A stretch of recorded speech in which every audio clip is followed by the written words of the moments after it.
Nalito ang ilang netizen sa post ng aktres na si Claudine Barreto.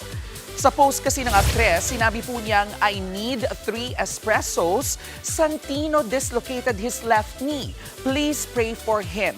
Quote unquote. Hindi raw na-gets ng netizens. Una, kung ano ang connect ng picture ni Claudine. Pangalawa, magkakape raw ba muna o magdadasal? Lalo pang ipinagtaka ng follower si Claudine ang comment niyang "love you" sa sariling post, na para bang kausap niya ang sarili. Deleted na po ang post na yan. Pero eto pa nga, nag-trending din ang comment niya sa isang random guy sa Threads. Sabi po niya, she is 46, single but happy. Late last year nang malink si Claudine kay Milano Sanchez na kapatid ng broadcast journalist na si Corina Sanchez.